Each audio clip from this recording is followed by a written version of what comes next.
और अब खबरें विस्तार से। पीएम मोदी की मां हीराबेन अनंत यात्रा पर चली गईं। गांधीनगर में पीएम मोदी ने अपनी मां हीराबेन को नम आंखों से मुखाग्नि देकर अंतिम विदाई दी। आज पीएम मोदी की मां हीराबेन ने अहमदाबाद के यूएन मेहता अस्पताल में 100 साल की उम्र में आखिरी सांस ली थी। उनका निधन आज सुबह 3:30 बजे हुआ। निधन के बाद पीएम मोदी गांधीनगर पहुंचे और अपनी मां को श्रद्धांजलि दी। फिर मां को कंधा देकर श्मशान भूमि ले गए, जहां मां हीराबेन का अंतिम संस्कार किया गया।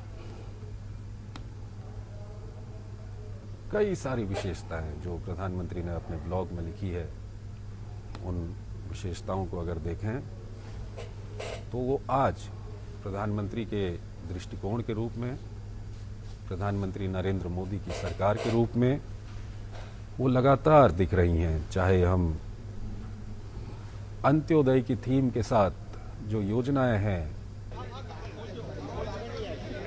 ये सीधे दृश्य आप देख रहे हैं। प्रधानमंत्री नरेंद्र मोदी खुद पार्थिव शरीर को अपने अंतिम पड़ाव की ओर इस वक्त ये शव यात्रा से जिन खूबियों में वो वक्त बीता, वो बचपन बीता और बहुत कुछ कहता है। वो ये भी बताता है कि किस तरह से प्रधानमंत्री ने अपने बचपन से सीख ली है। अपने मां की जो अंतिम यात्रा है वो अपने अंतिम पड़ाव की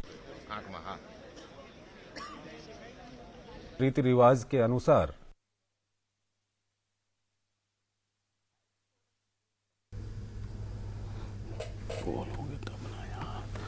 और ये आप 4 तस्वीरें देख रहे हैं इस वक्त। वो लगातार पूरे दिन भर क्या कुछ हुआ है आप पहली तस्वीर में देखिए। पंचतत्व में विलीन हो गई है पीएम मोदी की माताश्री, और ये उस वक्त की तस्वीर है जब खुद प्रधानमंत्री वहाँ मौजूद। उससे पहले आप दूसरी तस्वीर देख रहे हैं जिसमें वो खुद कंधा देते नजर आ रहे हैं पीएम मोदी उस तस्वीर में। और उसके बाद जब वो नम आँखों से विदाई दी, उस वक्त प्रधानमंत्री वहाँ मौजूद थे खुद, और उनके भाई भी वहाँ मौजूद थे। और माँ को जब वो श्रद्धांजलि दे रहे थे उस वक्त की भी आप तस्वीर देख सकते हैं। तो ये आज दिन में 3:30 बजे ये खबर आई कि प्रधानमंत्री नरेंद्र मोदी की जो माँ है उन्होंने अंतिम सांसें ली थी। उसके बाद प्रधानमंत्री अहमदाबाद के लिए रवाना हुए और गांधीनगर में ही आज उनका अंतिम संस्कार भी कर दिया गया। तो मां के निधन की जानकारी खुद पीएम मोदी ने ट्वीट कर दी थी, और अपने ट्वीट में मां को उन्होंने श्रद्धांजलि देते हुए पीएम ने कहा कि शानदार शताब्दी का ईश्वर चरणों में विराम। मां, मैंने हमेशा उस त्रिमूर्ति की अनुभूति की है मां में मैंने, और जिसमें एक तपस्वी की यात्रा और निष्काम कर्मयोगी का प्रतीक और मूल्यों के प्रति प्रतिबद्ध जीवन समाहित रहा है।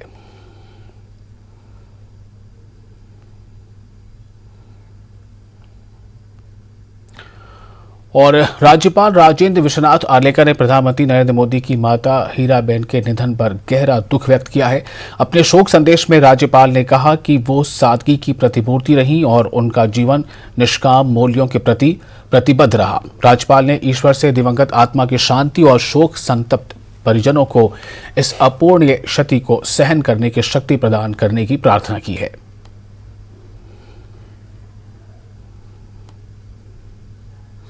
सीएम सुखविंदर सिंह सुक्खू ने पीएम मोदी की मां के निधन पर दुख जताया है। सीएम ने अपने फेसबुक अकाउंट पर श्रद्धांजलि देते हुए कहा है कि माननीय प्रधानमंत्री जी की माता श्रीमती हीराबेन मोदी जी का निधन अति दुखद समाचार है। इस दुनिया में कोई भी इस खालीपन को नहीं भर सकता। ये असहनीय दुख है। इस कठिन समय में मैं नरेंद्र मोदी जी और उनके परिवार के प्रति गहरी संवेदना व्यक्त करता हूं और भगवान से प्रार्थना करता हूं कि वो माता जी को श्री चरणों में स्थान दें।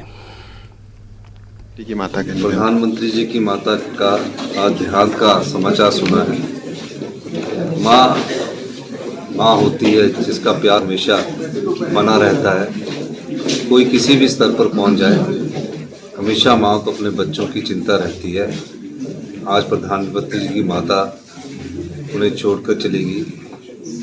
हम भगवान से ये प्रार्थना करते हैं कि जो क्षतिपूर्ति है उसका सहन करने की प्रधानमंत्री मोदी जी को हौसला दे और इस दुख में हम अपने आप को सम्मिलित करते हैं।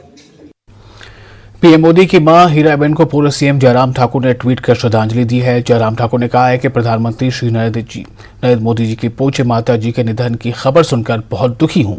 संघर्षपूर्ण जीवन जीते हुए पूज्य माता जी ने जो आशीष व संस्कार दिए हैं, उसी से आज भारत को कुशल एवं मजबूत नेतृत्व मिला है। ऐसी पूज्य माता जी की पुण्य आत्मा को ईश्वर अपने श्री चरणों में स्थान दे।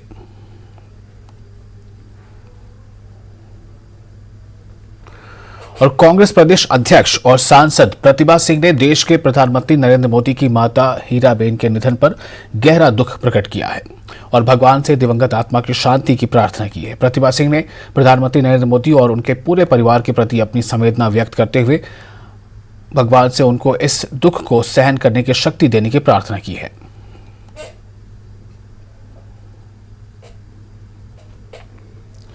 टीम इंडिया के स्टार क्रिकेटर ऋषभ पंत सड़क हादसे का शिकार हो गए हैं। उनकी कार रुड़की में डिवाइडर से टकराई थी। हादसे के दौरान कार में आग भी लग गई थी। इस दुर्घटना में ऋषभ पंत के सिर और पैर में चोटें लगी हैं। ऋषभ को देहरादून के मैक्स अस्पताल से दिल्ली एम्स लाया जा रहा है। बताया जा रहा है कि पंत की प्लास्टिक सर्जरी की जाएगी।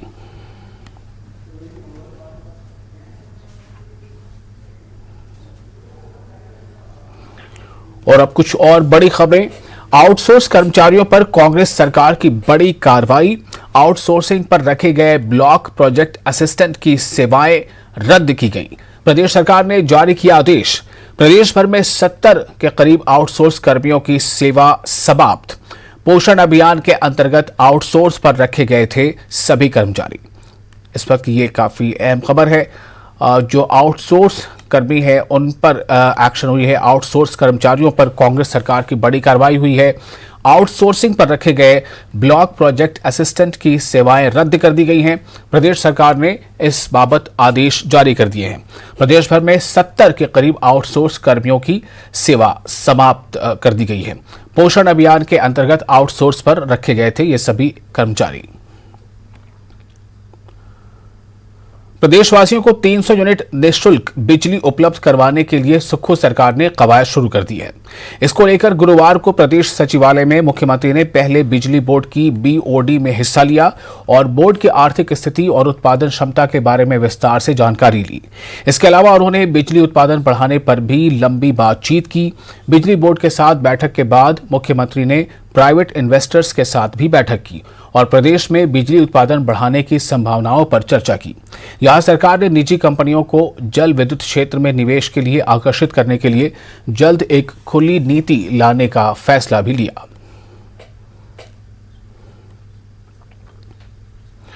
और retired colonel Kuldeep Singh Bashtu CM के ओएसडी नियुक्त किए गए हैं। दिल्ली हिमाचल भवन में तैनात रहेंगे कुलदीप सिंह। कुलदीप सिंह शिमला जिला के रोहड़ू से संबंध रखते हैं और सीएम सुक्खू के बेहद करीबी माने जाते हैं। तो ये एक अहम खबर है। Retired colonel Kuldeep Singh Bashtu CM के ओएसडी नियुक्त किए गए हैं। दिल्ली हिमाचल सदन में वो तैनात रहेंगे। कुलदीप सिंह शिमला जिले के रोहड़ू से उनका ताल्लुक है और ये बताया जाता है कि सीएम सुक्खू के वो बहुत ही करीबी हैं। पेपर लीक मामले में गुरुवार को हमीरपुर में एक कोचिंग सेंटर पर छापे मारे गए। ये छापेमारी विजिलेंस की टीम ने की। छापे के दौरान विजिलेंस की टीम ने कोचिंग सेंटर से लैपटॉप और हार्ड डिस्क अपने कब्जे में ले लिया और जांच के लिए लैब भेज दिया है।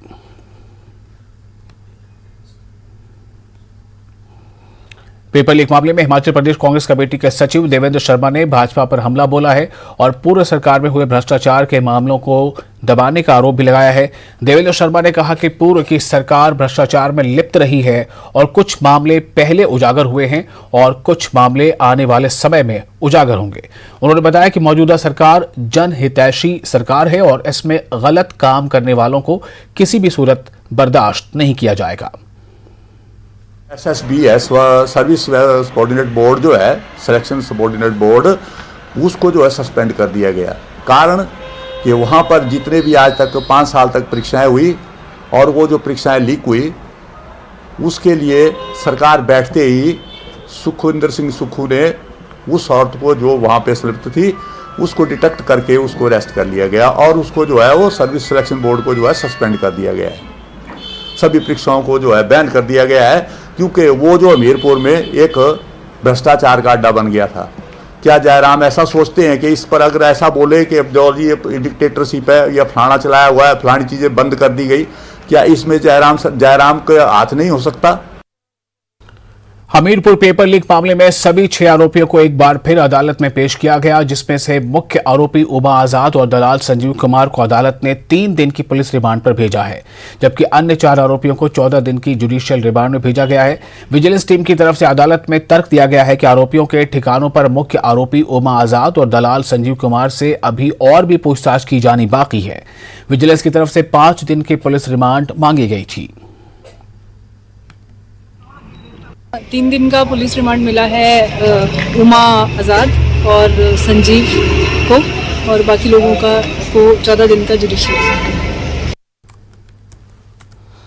और बिलासपुर में सीमेंट विवाद मामले में ट्रक ऑपरेटरों ने उग्र विरोध प्रदर्शन किया है। ट्रक ऑपरेटरों ने छडोल के पास सीमेंट से भरे 10 ट्रकों को रोक लिया और उस पर रखी सीमेंट की बोरियों को काफी नुकसान पहुंचाया। इस दौरान ट्रक ऑपरेटरों ने काफी देर तक हाईवे जाम रखा।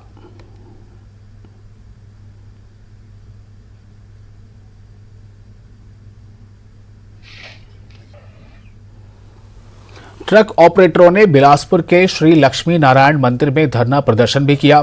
इस दौरान ट्रक ऑपरेटरों ने श्री लक्ष्मी नारायण मंदिर से मेन मार्केट होते हुए जिला उपायुक्त कार्यालय तक रोष रैली भी निकाली। फिलहाल ट्रक ऑपरेटर डीसी ऑफिस के बाहर धरना प्रदर्शन कर रहे हैं।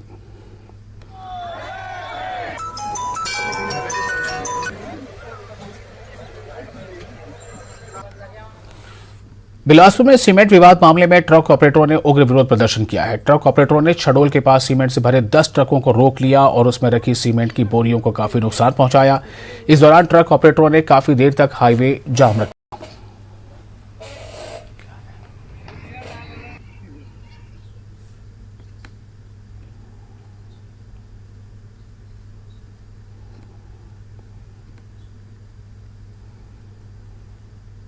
ट्रक ऑपरेटरों ने बिलासपुर के श्री लक्ष्मी नारायण मंदिर में धरना प्रदर्शन भी किया। इस दौरान ट्रक ऑपरेटरों ने श्री लक्ष्मी नारायण मंदिर से मेन मार्केट होते हुए जिला उपायुक्त कार्यालय तक रोष रैली निकाली और फिलहाल ट्रक ऑपरेटर डीसी ऑफिस के बाहर धरना प्रदर्शन कर रहे हैं।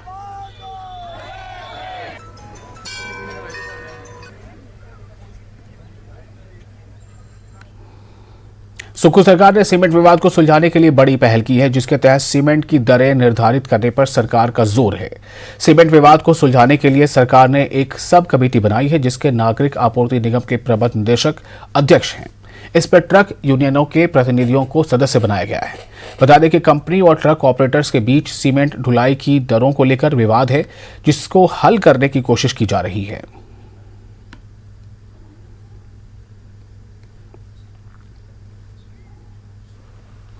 भाजपा के प्रत्याशी के खिलाफ काम करना नगर परिषद नालागढ़ की अध्यक्ष रीना शर्मा को महंगा पड़ गया। पार्षदों ने उनको पद से हटाने के लिए जो अविश्वास प्रस्ताव लाया था वो पास हो गया है। अब भाजपा का नया अध्यक्ष बनना लगभग तय हो गया है। नगर परिषद की अध्यक्ष रीना शर्मा ने आजाद प्रत्याशी का विधानसभा चुनाव में समर्थन किया था।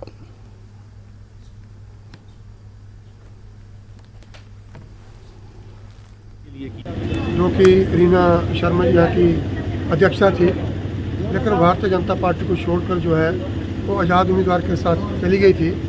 और हमारे जो यहाँ के चुने हुए सदस्य थे म्युनिसिपल कमेटी के, जिनमें से 6 की संख्या है, उन्होंने जो है अविश्वास प्रस्ताव उनके खिलाफ लाया था। आज वो अविश्वास प्रस्ताव जो है पास हुआ है। मुझे लगता है कि आने वाले समय में जो भारतीय जनता पार्टी का जो है उसी में से जो है नगर परिषद का अध्यक्ष बनेगा, और जो हमारे विकास के कार्य अधूरे पड़े थे वो कार्य जो है उनके नेतृत्व में जो पूरे होंगे। और इन्होंने एक हमारी नॉलेज के बगैर नालागढ़ के अंदर हाउस टैक्स की नोटिफिकेशन कर दी है, जो कि हमारी नॉलेज में किसी पांचों की नॉलेज में नहीं है। ये ऐसे बहुत से इशू है, डिटेल में भी आपको सब बताएंगे हम, जिसके कारण हमने ये कदम उठाया। ये भारी निबर्ताओं में जो पैसा इन लोगों ने इधर उधर किया है वो नालागढ़ की तरक्की के लिए लगना चाहिए था। जैसे कि कुछ एक चीज़ जो तो इलेक्शन के टाइम वायरल भी हुई है कि गाड़ी का जो एक इशू था इन सब के ऊपर हम देखते हैं अब क्या करना है, बैठ के हम सारा कार्रवाई जो है आगे करेंगे। जो उपायुक्त महोदया द्वारा हमें एक पत्र प्रेषित करके नालागढ़ नगर परिषद में जो अध्यक्ष के खिलाफ अविश्वास प्रस्ताव आया था, तो उसकी कार्रवाई आगामी कार्रवाई के लिए लिखा गया था। तो आज एसडीएम कार्यालय के कॉन्फ्रेंस रूम में इसके लिए कार्रवाई जो 11 बजे स्टार्ट की गई और 11:30 तक हमने इसके बारे में उनका वेट किया और फिर जब अध्यक्ष की तरफ से इसमें कोई प्रस्तुत नहीं हुआ, लेकिन जो अविश्वास प्रस्ताव देने वाले थे, 5 पार्षद थे, वो आए और उन्होंने अविश्वास प्रस्ताव पारित करने की पुनः अपनी मांग जो रखी। तो इस संबंध में जो नगरपालिका अधिनियम 2005 है, उसकी जो रूल 92 की धारा 4 है, उसके अंतर्गत कार्रवाई करते हुए सिंपल मेजोरिटी से जो है ये अविश्वास प्रस्ताव पास हो गया है। शिमला में पश्चिम बंगाल की रहने वाले एक महिला का मर्डर उसके पति ने कर दिया है। पुलिस से मिली जानकारी के मुताबिक दोनों पति पत्नी शिमला के समरहिल अंधेड़ी में मजदूरी का काम करते थे। देर शाम करीब पुलिस को सूचना मिली कि कमरे में महिला का शव पड़ा है। पुलिस मौके पर पहुंची तो देखा कि महिला की हत्या की गई है। मृतक महिला का नाम पुष्पिता उरांव है, जबकि आरोपी की पहचान निमल उरांव के तौर पर हुई है। दोनों पश्चिम बंगाल के रहने वाले हैं। वारदात को अंजाम देने वाले पति को पुलिस ने गिरफ्तार कर लिया है। कुल्लू बस स्टैंड में एक महिला को बस कंडक्टर ने थप्पड़ मार दिया। पीड़ित महिला HRTC के कंडक्टर से किराए के 5 रुपए बकाया राशि मांग रही थी, जिस पर विवाद हो गया और थप्पड़ मारने की यह घटना CCTV में कैद हो गई, जो अब सोशल मीडिया पर वायरल हो रही है। पीड़िता ने महिला थाने में कंडक्टर के खिलाफ केस दर्ज करवा दिया है। इस मामले में पुलिस ने पूछताछ के लिए कंडक्टर को थाने में बुलाया है। प्रदेश में बीते रविवार से बुधवार तक कुल 3,201 लोगों की कोरोना जांच की गई। इनमें से 7 लोग ही संक्रमित मिले, जिससे 4 दिन का औसत पॉजिटिविटी रेट 0.21% रहा। बीते 24 घंटे में केवल सिरमौर जिले में ही 1 कोरोना मरीज मिला है। बाकी के 11 जिलों में एक भी नया कोरोना मरीज नहीं मिला, जबकि 6 लोग कोरोना को मात देकर स्वस्थ हुए। इसके बाद प्रदेश में एक्टिव केस कम होकर 23 रह गए हैं। फिलहाल शिमला जिले में सबसे ज्यादा 6 एक्टिव मरीज हैं, जबकि कांगड़ा में 4, मंडी और सोलन में 3 मरीज हैं। कुल्लू और सिरमौर में 2, बिलासपुर और हमीरपुर में 1 एक्टिव मरीज हैं। वहीं चंबा, लाहौल स्पीति और ऊना जिला कोरोना से मुक्त है।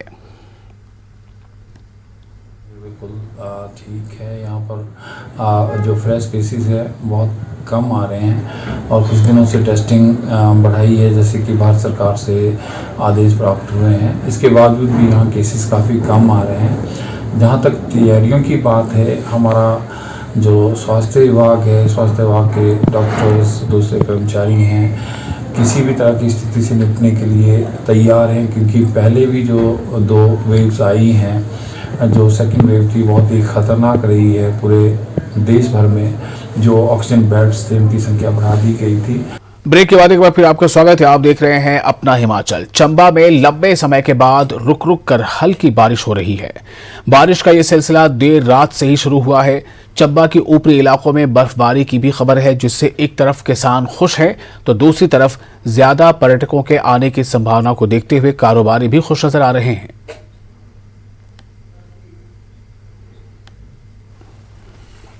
इसके लिए हम मर रहे थे, सभी मतलब सोचते थे मन में, मतलब टाइम से कि चंबा में बारिश हो और देखो आज बारिश हो गई। मैंने भोले बाबा से अरदास करी थी कि हम शिव भूमि के बच्चे हैं और हमें यहाँ पे हंसते खेलते हुए बच्चे कितने सुंदर लग रहे हैं। देखो सब जाते हुए अभी स्कूल पे जा रहे हैं, तो ये खुशी का माहौल है।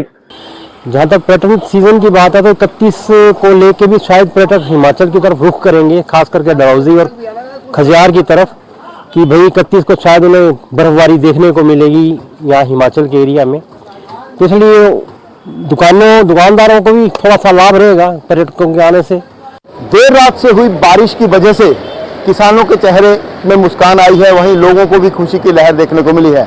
आने वाले समय में चंबा की पहाड़ियों और चंबा शहर में भी बर्फबारी देखने को मिल सकती है, जिससे लोगों को और भी खुशी का देखने का मौका मिलेगा। न्यूज़ 18 हिमाचल के लिए चंबा से हेम सिंह ठाकुर। मनाली के ऊपरी क्षेत्रों और अटल टनल सहित आसपास के इलाकों में देर रात से लगातार बर्फबारी का दौर जारी है। बर्फबारी के बीच वहां करीब 300 गाड़ियां भी फंस गई थी, लेकिन मनाली प्रशासन और पुलिस के जवानों ने गाड़ियों और उसमें बैठे लोगों का रेस्क्यू कर लिया। यहां माइनस तापमान और लगातार हो रही बर्फबारी के बावजूद लोगों की सहायता करते दिखे प्रशासन और पुलिस के जवान। मनाली प्रशासन ने फिलहाल लोगों को ऊंचाई वाले इलाकों में न जाने की अपील की है। हिमाचल पहुंचे लाखों सैलानियों को जिस घड़ी का इंतजार था वो घड़ी आ गई है। पहाड़ी इलाकों पर बर्फबारी शुरू हो गई है। जगह जगह से बर्फबारी की दिल खुश करने वाली तस्वीरें सामने आ रही हैं। बर्फ फूलों की तरह आसमान से जमीन पर उतरते हुए दिखाई दे रहे हैं, जिससे पहाड़ों पर बर्फ की चादर बिछती दिखाई दे रही है। हम आपको 4 जगहों से सामने आई बर्फबारी की अलग अलग तस्वीरें दिखा रहे हैं। ये देखिए, शिमला के रिज मैदान पर भी बर्फबारी हुई है। हालांकि यहाँ हल्की बर्फबारी हुई, लेकिन शिमला के ही नरकंडा में जमकर बर्फबारी हुई है। वहीं मनाली और लाहौल स्पीति की तस्वीरें भी आप देख सकते हैं और जाहिर है कि सैलानियों को इसमें बहुत आनंद आ रहा है।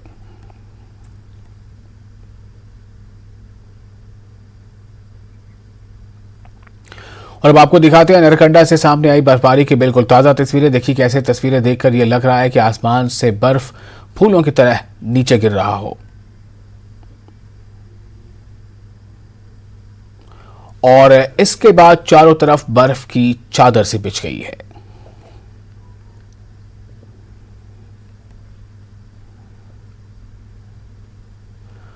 और शिमला के रिज मैदान में भी हल्की फुल्की बर्फबारी हो रही है। ये शिमला के रिज मैदान की भी तस्वीरें आप देख सकते हैं।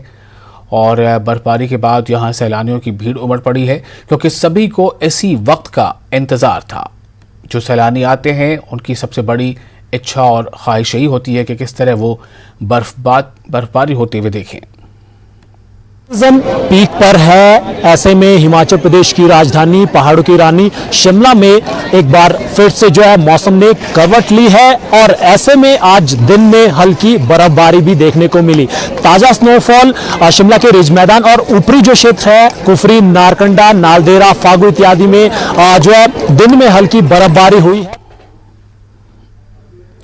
रिलायंस इंडस्ट्रीज के चेयरमैन मुकेश अंबानी और नीता अंबानी के बेटे अनंत अंबानी का रोका राधिका मर्चेंट के साथ गुरुवार को हुआ। राधिका मर्चेंट शैला मर्चेंट और वीरेन मर्चेंट की बेटी हैं। रोका समारोह राजस्थान के नाथद्वारा में श्रीनाथ जी मंदिर में परिवार के सदस्यों और दोस्तों की मौजूदगी में हुआ। अनंत अंबानी और राधिका मर्चेंट ने श्रीनाथ जी का आशीर्वाद लेने के लिए मंदिर में दिन बिताया और मंदिर के पारंपरिक राजभोग श्रृंगार समारोह में भाग लिया। अनंत ने यूएसए में ब्राउन यूनिवर्सिटी से अपनी पढ़ाई पूरी की है और उसके बाद से जियो प्लेटफॉर्म्स और रिलायंस रिटेल वेंचर्स के बोर्ड के सदस्य के रूप में रिलायंस उद्योग में सेवा की। वो वर्तमान में RIL के ऊर्जा कारोबार का नेतृत्व करते हैं। राधिका न्यूयॉर्क विश्वविद्यालय से स्नातक हैं और एनकॉर हेल्थ केयर के बोर्ड में निदेशक के रूप में कार्य करती हैं।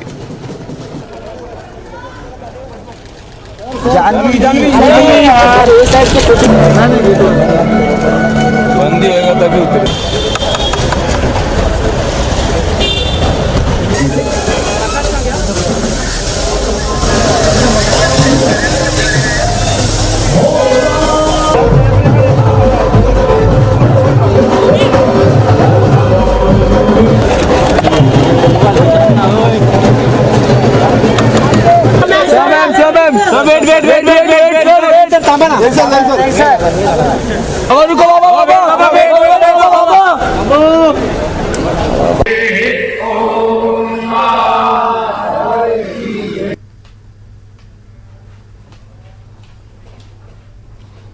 और इस बुलेटिन में फिलहाल इतना ही। आप बने रहें न्यूज़ 18 जम्मू कश्मीर, लद्दाख, हिमाचल के साथ।